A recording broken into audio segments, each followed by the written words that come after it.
এবার স্বপ্ন পূরণ হলো মুসলিম জাতির। নতুন খবর শুনল পুরো মুসলিম বিশ্ব। এবার পবিত্র কোরআনের কাছে সরাসরি মাথা নত করেছে সমস্ত আধুনিক বিজ্ঞান। আধুনিক বিজ্ঞানের বড় বড় বিজ্ঞানী ও গবেষকরা পবিত্র কোরআনকে বিশ্বের অন্যতম আশ্চর্যকর বিষয়বস্তু হিসেবে তুলে ধরেছে।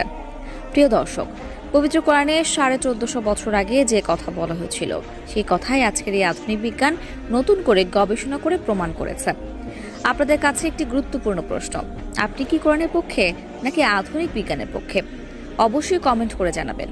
বেশি কথা না বাড়িয়ে শুরু করি আজকের ভিডিও। আজকে আপনাদের জানাবো পবিত্র কোরআনের কাছে কেন মাথা নত করলো আধুনিক বিজ্ঞান। যে আধুনিক বিজ্ঞান সবসময় কোরআনকে অস্বীকার অবমাননা করে এসেছে, সেই কোরআনের কাছে বিজ্ঞান আজ মাথা নিচু করে আছে। প্রিয় দর্শক, আমরা সকলে জানি সূরা ফুরকানের 61 নং আয়াতে বলা হয়েছে চাঁদের নিজস্ব কোনো আলো নেই, চাঁদ সূর্য থেকে আলো গ্রহণ করে। কিন্তু আধুনিক বিজ্ঞান এই কথাটি অস্বীকার করত। এখনকার আধুনিক বিজ্ঞান কয়েক বছর আগেই জেনেছে চাঁদের সত্যি নিজস্ব কোনো আলো নেই, এবং তা প্রমাণিত হয়েছে। 2 নম্বরে, পৃথিবী দেখতে কেমন? একসময় মানুষ মনে করত পৃথিবী দেখতে লম্বাটে, কেউ ভাবতো চ্যাপ্টা, আবার কেউ ভাবতো সমান্তরাল।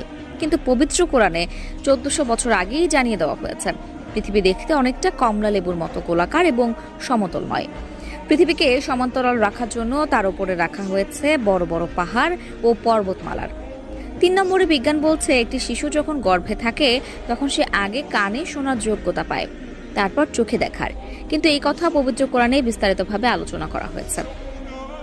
পবিত্র কোরআনে সূরা সাজদার 9 থেকে 76 নম্বর আয়াতে এবং সূরা ইনসানের 2 নং আয়াতে বিস্তারিতভাবে এই বিষয়ে বলা হয়েছে। 4 নম্বরে, মানুষের জন্মতত্ত্ব সম্পর্কে বিজ্ঞান জেনেছে কয়েক বছর আগে, কিন্তু পবিত্র কোরআনে সূরা আলাকে এই বিষয়ে বিশদভাবে বলা হয়েছে আরো 1400 বছর আগে। 5 নম্বরে, ইসলাম শূকরের মাংসকে হারাম করেছে। বর্তমান আধুনিক বিজ্ঞান শূকরের মাংসকে হার্টের জন্য খুবই ক্ষতিকর বলে প্রমাণিত করেছে, যা মানুষকে যে কোনো সময় হঠাৎ মৃত্যুর দিকে ঠেলে দেবে। 6 নম্বরে, ইসলাম মদকে হারাম করেছে। চিকিৎসা বিজ্ঞান বলছে অতিরিক্ত মদ্যপান লিভারের ক্ষতি করে। 7 নম্বরে, বিজ্ঞান কয়েক বছর আগে গবেষণা করে জেনেছেন লবণাক্ত পানি ও মিষ্টি পানি একসাথে মিশ্রিত হয় না, কিন্তু পবিত্র কোরআনে সূরা ফুরকানের 25 নং আয়াতে কথা বলা হয়েছে 1400 বছর আগেই।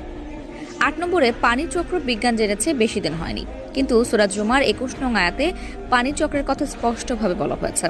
9 নম্বরে, আধুনিক বিজ্ঞান যে বিগ ব্যাং থিওরি আবিষ্কার করেছে তার বয়স মাত্র 40 বছর, কিন্তু পবিত্র কোরআনে সূরা আম্বিয়ার 30 নং আয়াতে সম্পর্কে অনেক আগেই বলা হয়েছে।